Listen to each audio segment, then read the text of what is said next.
So I have always been interested in real estate, and by always, I truly do mean that. Since I was a child, I found an interest in it.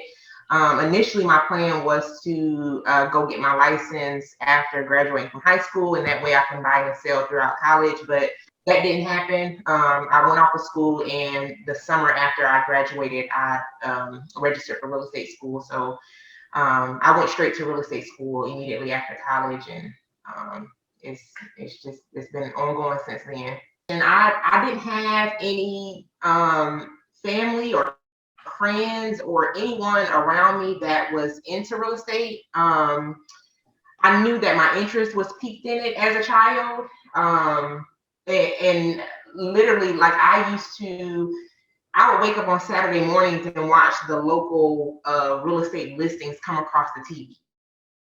You're listening to the Real Estate Proverbs Podcast with host Kevin Jefferson. This is the #1 podcast for African American real estate professionals who are doing extraordinary things. It's time to tune in. And now, your host, the People's Lender, Kevin Jefferson. Welcome to the Real Estate Proverbs Podcast. I'm your host, Kevin Jefferson, and today we have a guest by the name of Miss Ashley Edwards. How you doing, Ashley? I'm great, Kevin. How are you? I'm doing well. So for those who don't know Miss Ashley Edwards, tell us a little bit about you, Ashley. Yeah, so again, my name is Ashley. I'm the owner of Property Profits Realty Group. We are a real estate company that practices traditional real estate, buying and selling, but our main focus is on investment real estate, where we assist investors that are interested in fix and flipping properties.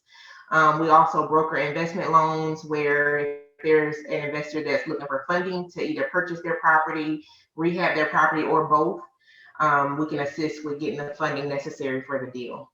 Well, that's awesome. So kind of explain to us how you got into real estate.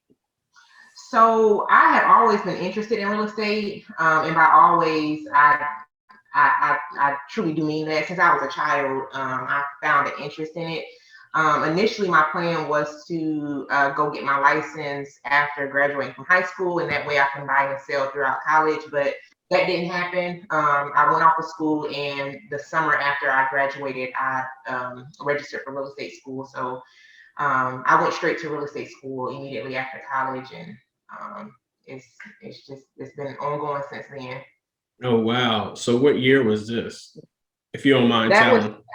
No, I don't mind telling. That was 2011, so almost 10 years ago. Oh, wow. That's amazing. Yeah. So when you were, what gave you the real estate bug? Was it your parents? Was it aunt, uncle? Like, give me a little bit about that. I really can't answer that question. I didn't have any family or friends or anyone around me that was into real estate. I knew that my interest was piqued in it as a child. And literally, like I would wake up on Saturday mornings and watch the local real estate listings come across the TV. And that would be my preference over watching cartoons. And I would literally like write some of these listings out, the addresses, the prices, and I would take them to my parents. And I'm like, hey, this house is only $400. Can we get it? And then $400,000. No, we can't get that. And that probably started around 4 or 5 years old. The house that we were living in at the time, my parents had purchased that house when they moved to Georgia back in the 80s. And it was just them when they moved here. So it was a 2-bedroom, 1 bath, and it was plenty of house for them. And then, they had my brother and they had me, and my brother and I shared a bedroom. We lived in that house until I was like 8 or 9 years old. And so eventually it got to the point where I'm like, I went back to my parents. I'm like, hey, I love my brother and all, but I don't want to be sharing a room with him. Can we please move? And that kind of got their wheels flowing in terms of, reaching out to agents and starting the home buying process. And so we ended up moving to the house that they're in now. And again, that was 20 plus years ago. So I noticed then that I had a interest in it because I would also, when they did start the process, I would tell them, don't try to look at houses today while I'm at school. Wait till this weekend because I want to come. And they would do that. We would Saturday mornings, that would be our time to go out and look at houses. And I fell in love with it then. Wow. You couldn't do that in this market. If it was, No. they'd miss out on a lot of houses. Yeah. Not at all. Gotcha. Yeah. So what was your degree in school? My degree was in business administration with a concentration in hospitality. And at the time when I was picking my major, my plan was to kind of correlate the hospitality and real estate industries. But then after I started working in hospitality and then I had kids, I'm like, this industry is not conducive at all to trying to raise kids. And at the time I was working in the hospitality industry, I also was kind of doing real estate on the side. It wasn't like my main focus, but I had my license and I was kind of working with clients here and there. But then after I realized that I could not continue on in hospitality, I went ahead and made the switch to full-time real estate. Gotcha. So another person who we get in, and no slight, and just talking about like we get in school, we get these degrees, then we find out that's not what we want to do. No, not at all. And unfortunately, you can't get your money back, but I do not use my degree now. I don't regret going to school because my college experience was amazing. I don't regret any of that. I had the time of my life. But as far as the degree itself and the debt that I now have from that degree, it doesn't add up, and it's not beneficial to what the career that I'm actually in now. Gotcha. So when you first get your license, right out of college, what was your experience like?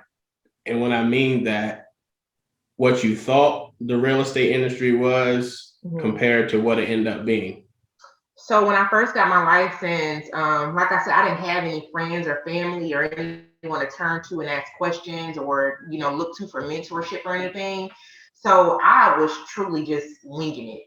And I was scared. So I spent my first 3 years being licensed, not selling anything. I only worked with tenants and landlords because I felt like it was a similar process, but it was a lot less risky. Like it's a lot less money on the line. It's less of a risk for my client. And that was strictly out of fear. It was because I didn't know. Real estate school does not prepare you for the real estate market.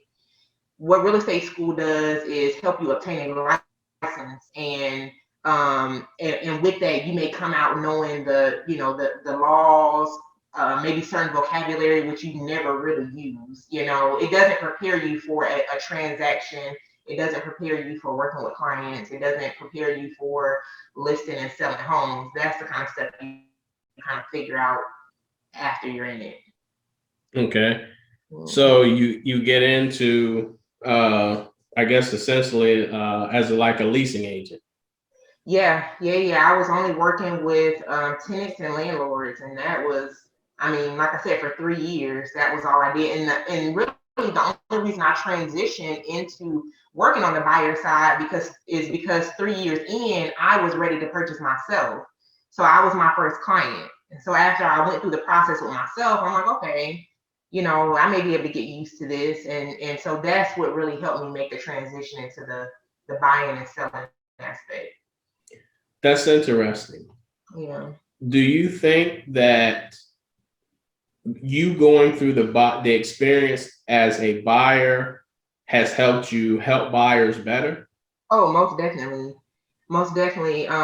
Especially in this market, because when I purchased, we were still kind of recovering from the 2008 crash. So the market was still down. There were still a lot of foreclosures and short sales and that kind of thing going on. As a matter of fact, the house that I purchased was a short sale.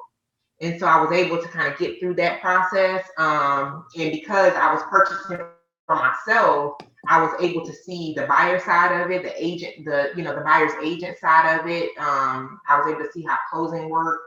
I think I was able to see a lot more than I otherwise would have had I only been the agent. Gotcha. Because you get that experience, like you know exactly everything. The lender's talking directly to you. Directly to you, exactly. Yep. Because like we can convey the information to you on your realtor side, right? Mm-hmm. But when it's conveyed to you as a buyer, your thought process is different, even though you are a realtor. Exactly. And then in addition to that, the realtor can only explain it to their buyer how they understand it. So if they don't completely understand what the lender shared with them, then your communication with that buyer is going to be right there. It's not necessarily going to be what the lender's communication was. Right. Which kind of goes back to some conversations when you have with buyers, like after they speak with their agent. Mm-hmm. If the agent doesn't have a good understanding or is able to, a good understanding, then the buyer calls back to us as the lender, say, well, my agent said this. And I'm like, no. Yeah. No, like I can understand where that process comes from. Right. But you have to do it the specific way that we tell you because we know what the underwriter wants, right? Exactly. Yeah. Right. So you buy, you're a buyer, you go through the experience, and now you feel like you're ready to help buyers. Yeah. How far was your first transaction as a buyer's agent from when you purchased? It was kind of simultaneously. Okay. So once I started the process, I had 2 other friends that came to me and was like, "Oh, Brian, you can help me," and so we kind of worked simultaneously. As a matter of fact, one of my clients, we may have gotten started maybe, I'll say a month and a half, 2 months into me starting my process.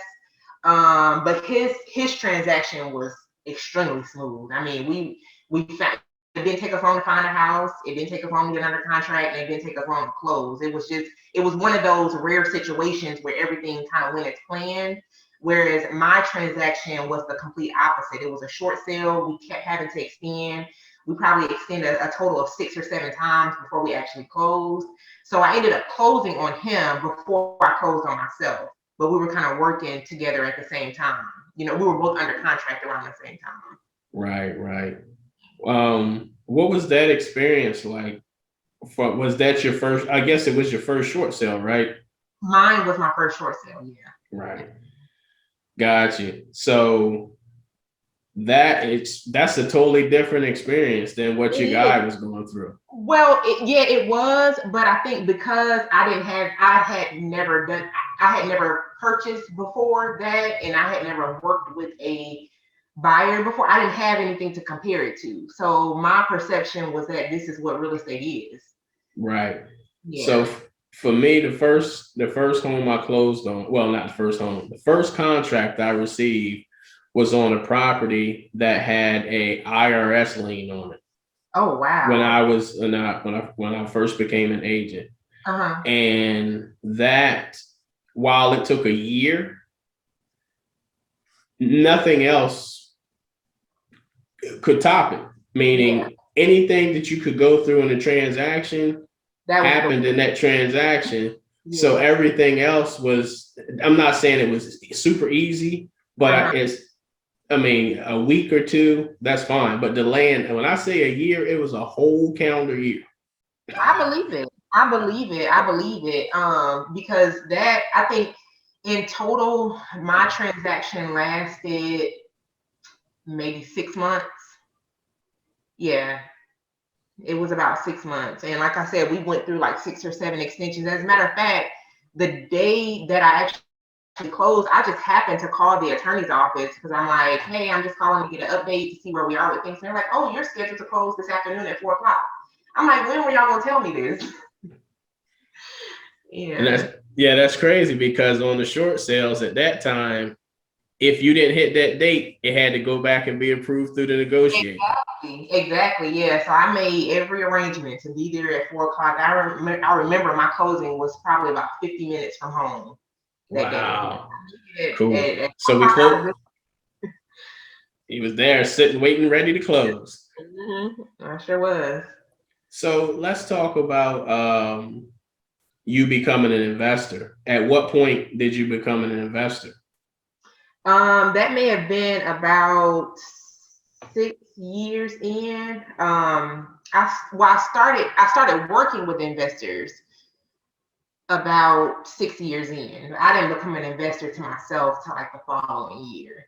And I always wanted to get into investing. I just, similar to how I started working with buyers and sellers, it was the same way with investors. I was scared, and I was intimidated by the investment market, because I didn't have a good understanding of how to facilitate that kind of transaction. Gotcha. So I started working with the investor before I became an investor myself. What made you jump into investing? Because there's some people who watch investors, but they don't actually do it. So I was kind of forced into it. It was a different kind of situation. I was introduced to a lady by her daughter. I knew her daughter, and so her daughter put her mom and I in contact. And the mom she was an investor years prior, I think like before the crash, and then she went back into corporate America, and at this time she was ready to get back in investing. So the daughter connected us, and when we spoke, I told her, I said, look, I said, I've been in real estate. I said, I'm confident in real estate, but I do not know investing at all. And she was like, okay, that's fine. We can learn together. And I'm like, okay, are you sure you trust me? And she was like, yeah. She said, it's fine. And so that was kind of where it started. And then, so we started searching for property, and it took a while for us to find something. It may have taken us 6 or 7 months. But then when we found something, we found multiple properties, and they were on 2 different sides of town. And so she closed on them. And after closing, she was like, hey, obviously I can't be 2 places at one time. She said, so I'm going to manage this project, and I want you to manage this one. And so she put me in contact with all of her contractors, her subs, and everything. And that was my baby. She wanted me to treat it as such. And so that property was where I really started to, learn the ins and outs about investing, other than, the communication that we had getting to that point. But as far as that hands-on being at the property and really seeing a rehab firsthand, it was that property that did it for me. So how did that transaction end? Did it go through smoothly as far as selling, or? So the closing went through smoothly, yes. So we got closed. We started the rehab. We may have gotten, I'm gonna say 50-60% into the rehab, and she started having problems with her contractors. Just them not really holding up their end of the deal. And so, but I appreciate that now, because had it gone smoothly, I wouldn't have been privy to all the things that could potentially happen with a rehab. And that was just one of those things. That's one of the rules you kind of got to fight on the investment side of real estate. Gotcha. Fast forward to now. Well, not fast forward to now. Once that transaction closed, and after you saw all the things that you needed to see in the deal, from the contractors not living up to their end of the bargain to then it officially closing, at what point did you say, okay, I want to buy one for myself? It wasn't too much further into that contract. I'm like, I can do this. But to be honest with you, when I purchased my first investment property, that the intention was not for me to purchase it. The intention was for me to wholesale it, because I'm like, okay, I can wholesale a deal much quicker than I can close on a traditional transaction. So let me wholesale something real quick. Let me get some more money up, and then I'll look for a property to purchase. Well, the property that I found, it was owned by 4 siblings, and they had inherited it. And they had actually grew up in one of the properties. They were selling that one and the one immediately next door. And it was a package deal. You either buy both or buy neither. And so I went to go see it. I went under contract on it. Again, my intention was to wholesale it. So I was going to sell that contract off to another investor. But I kind of bonded with the sellers. They were, older siblings and just had really good spirits. And we had communicated so much that I kind of looked at them like the aunties. And so I felt like I would have been deceptive to them had I not, fulfilled the actual rehab or the investment. So instead of selling the contract off, I'm like, well, let me see if I can find a lender that that I can go through that can give me the money to do the rehab. And so everything else, I just allowed everything else to take its course, and so I ended up closing on it myself. Gotcha. Did you already have the down payment saved? No, so I had nothing. I had nothing, but what I did have was relationships. So I went to different people. I'm like, hey, this has happened a lot quicker than I anticipated. This was my plan, but this is what's actually taking place. Can I borrow $5,000? Can I borrow $10,000? Can I borrow? So I went to several people and asked that, and we wrote up contracts and we signed them, and they trusted me enough to know that they were going to get their money back. So that's how I closed on my first properties. Gotcha. Mm-hmm. And everybody got paid back, and you made a profit? Yeah, everybody got paid back. Now the profit, not so much. I pretty much just broke even. But I was thankful that I didn't take a loss. I didn't take a loss. So everybody that was due back their money, they got their money back, and I pretty much walked away with pennies. But I had a plethora of knowledge that you couldn't put a price tag on that. So gotcha. So to date, how many properties do you think you flipped? I have flipped 4. I'm working on 1 right now. Okay. Yeah. Well, I essentially flipped 5. So my first purchase, the short sale, and I know this isn't technically considered a flip, but to me it was, because of the condition that it was in when I purchased it and what I had to do to it in order to sell it for what I sold for. So my first purchase, the short sale, that house, it was in livable condition, I guess, if that's what you want to call it. But that house very much so dated. You could tell that the previous owners, that's all they were doing was living there. So pretty much everything needed to be done except for the systems. They did maintain, like the HVAC, the roof, the water heater, all that was maintained. But everything else, I had to get siding replaced, redo floors, paint, carpet, redid the kitchen, it needed appliances, it needed light fixtures, it needed pretty much everything that a traditional flip would need. But I consider that to have been a live-in flip. So including that one, 6. Gotcha. And you say you currently have 1 or 2 projects? I'm working on 1 right now. Okay. I just finished up 1. Actually, I'm still kind of working on 1. We just kind of tying up some loose ends, but I'm preparing that one for Airbnb. But it's pretty much done. Okay. So tell us what Airbnb is.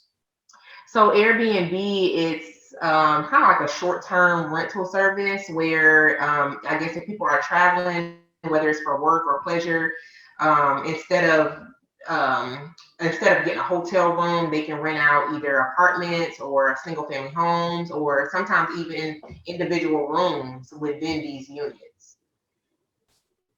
Gotcha. So you're back in hospitality. Somewhat. And I feel like I was forced back into this because the houses that I'm aiming to do Airbnb with, that wasn't the plan initially. It just kind of happened that way. Gotcha. Yeah. So do you prefer the realtor hat or the investor hat? Most definitely the investor hat. The investor hat. Oh yeah, for sure. Do you think that if you hadn't become a realtor, you would have been an investor? Yeah, I still would have did it. I probably would have gotten a lot more discouraged along the way though. Because that would have discouraged me, I knew not to allow them to, because I understood the back end of it. Like I understood the process enough to know that these kind of things just happen. It may not have anything to do with you. So do you prefer working with traditional buyers or investors? Investors. Investors. I do. Tell me. I love my traditional buyers, don't get me wrong. But I feel like the investor it's a lot because it's not an emotional transaction. It's a lot less hand holding. Like the investor client is all about the numbers. Like that's what you start with. There's no emotions in it. It's no, feelings involved. It's no, babysitting. What I mean, it can be, but um, more often than not, it's a smoother process because there's no emotional attachment to the transaction. Got you. So in terms of your business, how are you guys, the investment side, how are you finding your properties in this market? As far as me or my investor clients. Either one, both of you. So as far as me, all of my deals have literally fell into my lap. I haven't had to do much search. I mean, I've done a little searching, of course, but it's been situations where I knew it was nothing but God. Like this is what was supposed to happen. As far as my clients, we have found properties in the MLS. We found properties through wholesalers. We found properties where somebody just knew that somebody was selling and we were connected to someone that way. It's been a good variety. Got you. Mm-hmm. In terms of the brokerage you're with, I know sometimes it's frowned upon for realtors to work with investors or even be an investor themselves. Have you had any kickback or anything? No, not in terms of working with investors or being an investor. Now, I did get kickback from the wholesale side. But by the time I knew that they didn't like that, we were closing like in a few days. And the only reason I found out was because, as a matter of fact, when I first got into the investment side, somehow I think maybe I forgot exactly how I was connected with this particular agent, but I think we may have connected because she had listed investment property that I had inquired about for my client. And come to find out, she was with my brokerage. And so when I got into the investment side, she was also working with like other investors, other wholesalers. I didn't know for sure if she would wholesale herself, but I do know that I was introduced to wholesaling through her. And that was 3-4 years ago. And so this wholesale deal where I found out that that wholesaling was frowned upon by my broker, that was just earlier this year, maybe January or February. And so all this time had gone by and I had no idea that they didn't like wholesale. And I just happened to call the broker one day because we had an issue. And I think I called to ask a question or present a scenario to them. I figured out exactly what it was. And they were like, "This is a wholesale deal?" I'm like, "Yeah." They were like, "Oh no, we don't allow wholesaling." I'm like, I never knew that. But it wasn't so much that they didn't allow it. It's such a thin line that you're walking with wholesaling. And so in an effort to protect their agents, they prefer that you not. So it's not necessarily that you couldn't. They just said, make sure all your I's are dotted and T's are crossed because you don't want anything coming back on you. But like I said, that transaction, we were due to close the following week. So we really didn't have a choice but to close on it. Right, they took the check. Yeah, exactly. Yeah, all the damage was done at that point. So I'm pretty sure I'm gonna deny getting paid at that point. Right, Mm-hmm. right. So, what are you doing to get your investors? Like, are you marketing for them, or is it just people that you met along the way through your investing? Yeah, it's that I don't market for investor clients. It's really just word of mouth, being connected with individuals through, other individuals that I know or, being out in the field and, connecting with people that way. So where are you looking to grow your investment business? To be honest with you, I really want to transition into strictly investing. That's not something that I talk about often, only because it's not something that I foresee happening in the near future. But ultimately, that's what I want to do. I really, I mean, I'll have my license, I'll maintain it, but ultimately, my goal is to transition to full time investing and just hold a license, but not necessarily use it in terms of working with clients. Which aspect of investing? Fix and flipping. Fix and flipping. Mhm. Do you do you ever find any deals on the MLS? Yeah, I do. I do actually. My investors that are under contract right now, they were all in the MLS. Wow. Yeah, they were all in the MLS. One in particular. Now, I will say we had to search outside of Atlanta Metro MLS, so that it wasn't posted in our MLS, but it is. It's in Georgia. It was just in a different database because it's not Gotcha. Atlanta, but yeah, they're all out the MLS. Wow, because you hear a lot of people say, "Oh, there's no good deals at MLS." Well, what they mean by that is because the MLS is so public, everybody has access to it. If it's in the MLS, there are people that sit and literally watch the MLS. Like that's what they do, for these investors. So if it's something that hits the MLS and it's actually a good deal, it's gonna be gone. And if it's sitting in the MLS, then it's because it's likely not a good deal. So that's what they mean by that. It's not that nothing good is posted in the MLS. It's just that if it's a good deal, it's not going to last long. So by the time you see it, it's probably going to be gone. Mm. Man, I feel like in this market, you can sell a house made out of toothpicks and paper towels.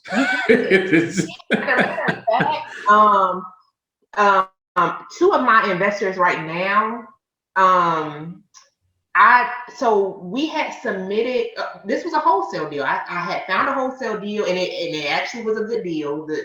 Which is highly unlikely and uncommon in this market to find a good wholesale deal, but it was. And we submitted an offer on it, but the something happened with the wholesaler's contract where they were under contract with the seller. Something happened with that. And so I ended up seeing the house hit the market. I saw it the day that it hit the market. And so I reached out to the agent. I'm like, hey, what's going on with this house? My buyer, we submitted an offer on it just 2 days ago, but something happened and I see that it's listed now.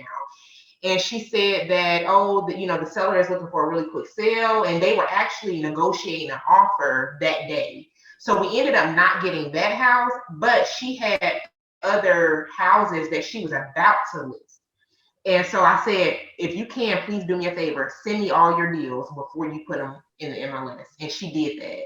And so two of my investors now, we're actually under contract on properties that she sent me. And that was just a happenstance that her and I was connected in the first place.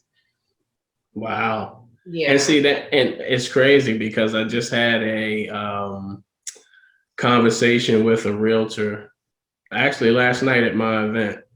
And at first there weren't many realtors there. And she was trying to figure out why agents don't necessarily network. Mhm. And I had my opinion and she has hers. So, she said she thought you just never know who you're gonna run into, kind of like you just said. Yeah. And for me, like I think, yes, you may not be at the same brokerage, but it's Mhm. great to have that relationship for the very reason you just said. Yeah. Hey, when you get some listings, if you can send them to me, because this is what my investors are looking for, and I'm looking for properties also. Exactly. And when she got it, she says, "Hey, Ashley, this is what I have," and now you've got two investors on the contract. So without that relationship, you might have been competing against the other 100 people or whatever that put in offers. Yeah, I would have been because that's what I had been. And then I have another investor they're due to close soon too. The listing agent on that property just so happened to be the listing agent on a deal that was about to close. Back when we went over, the property that he listed, he had also listed a property months prior, and I had a buyer that was under contract on that property, and we were set to close in like a couple weeks. And so when I saw that he had listed that one, I'm like, hey, now, we're working through this transaction. You see, we obviously work good together. Let us have in. And that's how they end up getting under contract. Oh, wow. See, that networking and relationships mean a lot. It does. I'm a firm believer that relationships are everything. It's everything, especially in this business. I mean, even going back to what I was saying about my first properties that I flipped, I didn't have any money. I was barely making it myself, when I started. But what I did have was strong, positive relationships with people. And I've always been a firm believer in maintaining those positive relationships, because you never know what bridges you may have to cross again. Right. You're right. So what do you do any personal development or anything? Like, what do you mean? Like reading, listening to audible books or anything like that? I do listen to Audible here and there. That's actually an area that I'm working on. I am not a reader at all. And I've never been, and I can openly say that and not be embarrassed. But I've stopped lying to myself, and I've come to grips with the fact that I just don't have to read. I don't. It's so boring to me. But I do like personal development, so I will listen to Audible. I'll listen to podcasts. Of course, I love conversations like this. I mean, I know this is a podcast, but I have conversations like this in everyday life with people. And I try to connect with people that are either where I'm trying to go or heading in the direction that I'm trying to go in. And I hold on to bits and pieces of conversations, and however I can, advance or, whatever value that I can take from that conversation, I take it with me. So something that I noticed about you is you're an action taker. Mm-hmm. And I'm going to tell you why I say that. So I met you on Facebook, mm-hmm. and you end up coming to my event in 2019. Yep. You listened to one of the presenters who told you about going live. Mm-hmm. And I happened to hop on, and this was probably, I think you were in your car. You went live that day. Uh-huh. He's like, look, this is, you would talk, you just like, look, this is uncomfortable to me, but I've just left a conference and they say you need to go live, and then you went live. So that's crazy, because now I see you doing videos and going live on you doing repairs inside of your investment properties. Yeah.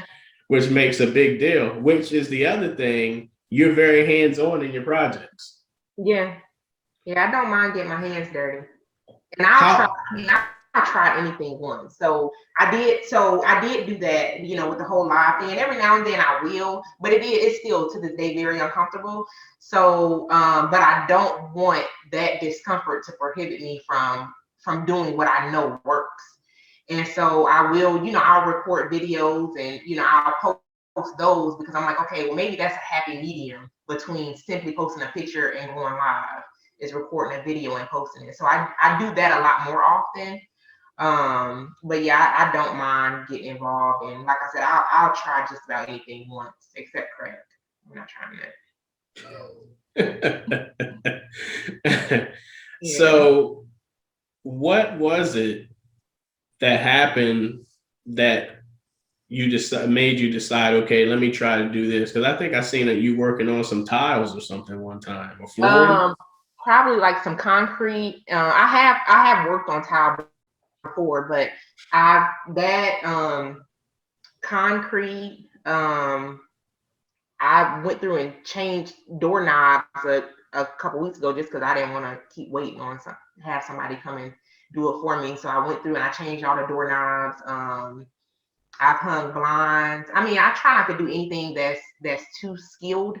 Like skilled labor, I'll try to stay away from that. But something that is like, okay, if I mess it up, I can fix it, then I'll try it. Cool. Mm-hmm. So for those who are interested in getting into real estate as an agent, what are a few things? Give me like 2 action items you would tell them to take after they've passed their test. Definitely interviewing brokers. That was a mistake that I made. And again, I mean, looking back, hindsight is always 2020. Um, so I failed to interview brokers because I was really winging everything. I didn't know that that was something that I should have done. And it's one of those things where, even if you end up in the wrong brokerage, it's an easy fix. You can easily, transfer your license to another brokerage. But I think I could have saved myself a lot of time, hassle, and headache if I had simply done that prior to getting my license. Because every broker is different. Every broker offers something different. Every split is different. The education that they offer or the courses that they offer may be different. How they operate or the things that they allow you to do as an agent, all of that varies. And so you kind of want to know what those things are before you get too heavily involved in a brokerage. Gotcha. So that's the key too. A lot of people get into it because they want to make a lot of money, but it doesn't happen immediately. Yeah, it doesn't. And then you can be, I know, and this is not to throw shade on any particular brokerage, but I feel like, when agents are first licensed, their first mind goes to, let me go to the most well-known broker in my area. And that's not always the best move. As a matter of fact, I can almost bet you that it's never the best move to go to one of these large, well-known brokerages because they're so large. And 9 times out of 10, you're not going to get that one-on-one interaction. They may offer, post-license classes or the courses that you need after getting, they may offer all of that, but you're going to pay for it. So whereas with one brokerage, offering everything you need, your splits are one thing, you're keeping a lot of more money in your pocket versus going with this well-known broker. Like, yeah, their name is all over my market, but how much money am I keeping? I remember I had a friend, this was a few years ago, she had got her license and we were having the same conversation. Well, she ends up going to one broker and she transfers her license over to one of these major brokerages right before she started with her first client. So she was working with this client and she was on a team. And this house that she was selling, that her buyer was purchasing, it had to be about $400,000. And if you know anything about real estate commissions, a $400,000 sale is a pretty healthy commission check. And by the time it was said and done, by the time her splits were her broker, her splits were her team, she walked away with $2,000. And when I tell you, she called me crying, and I almost cried for her because I'm like, this was one of the lessons that you just had to learn this lesson. This was nothing that, because despite me trying to tell her, like, hey, you may want to reconsider this. Despite all of that, she had to learn that lesson on her own. Shoot. Yeah. Sounded like she just got a referral fee. Yeah. I mean, she was boo-hoo crying on the phone. And I'm like, I can't even, I understand. I would be mad too. Mm-hmm. Wow. That's emotional. Like, yeah. The whole thing is somewhat emotional. The process, the decision of making the choice of which company you go to. I think oftentimes people chase the larger splits, and like you said, you get less. You get less interaction. And when you don't know what you're doing, then you might get 80% of nothing, which is nothing, right? Right. So like when I talk to agents, I always tell them, go for support. And what people don't understand is CE classes aren't support. No, they're just trying to get your 3 hours. Yep. It's not, you learn something, I don't knock it. You learn something in those CE classes, but I've seen agents taking CE class after CE class after CE class, and they're getting some knowledge, but now you have to apply what you've learned. Right, yeah, because CE is not structured too much different from, your pre-licensed class, the class that you take to get into real estate. And like I was saying before, that doesn't prepare you for a transaction. It doesn't prepare you for the market. Yeah, so you really just going through the motions just to get through it. That's really what it boils down to. Yeah, that's the same thing on the lending side. Because I had been in real estate, I understood that Right. it wasn't going to teach me how to get loans. It was enough to teach me about RESPA and TRID, which I forgot until I got into a transaction. It's like I don't think I'm breaking any laws, but yeah, like how many days is it? Right. Yeah. Somebody, it was something. I just had that conversation with somebody a few days ago about TRID. They couldn't close because they keep the 3 days. I'm like, yeah, whatever. Okay. Right. But no lender is really abiding by that.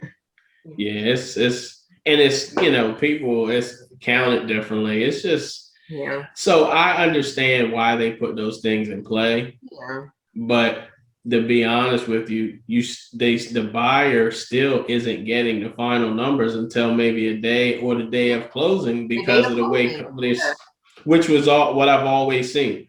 Yeah. I had a client who we closed, but it didn't fund until maybe like 3 business days later. And in between that time period, even though the last HUD that I had received, the lender apparently hadn't received it, so I sent it over to them, and then like the next day I followed up with them like, hey, is this HUD approved? And they were like, yeah, well, it didn't fund till like 2 days prior. And at some point between them confirming that the HUD that I sent them was approved and it actually funding, they changed the HUD. And so what the buyer ended their fund, because the buyer was getting funds back. And so what they actually got back changed. And now, we had to go through trying to, rectify the figures. At this point, I'm like, this was a simple lack of communication. Like somebody could have said something, because now that the sellers are going, they've gotten their money. What if they never respond, Wow, that's crazy. Yeah. Well, Ashley, this has been very insightful. Like I said, I'm definitely a big fan of yours, and I watch you. I've watched you progress, and I see great things on the horizon for you. And just continue to do what you're doing and be amazing. And for anyone who's interested in potentially becoming a realtor and want to ask you some questions, or if you're an investor or looking to invest, how can they get in contact with you? So my Instagram is The Property Profit, at The Property Profit on Instagram. Facebook is Property Profits Realty, and Profits is PROPHETS. I know a lot of people get that confused.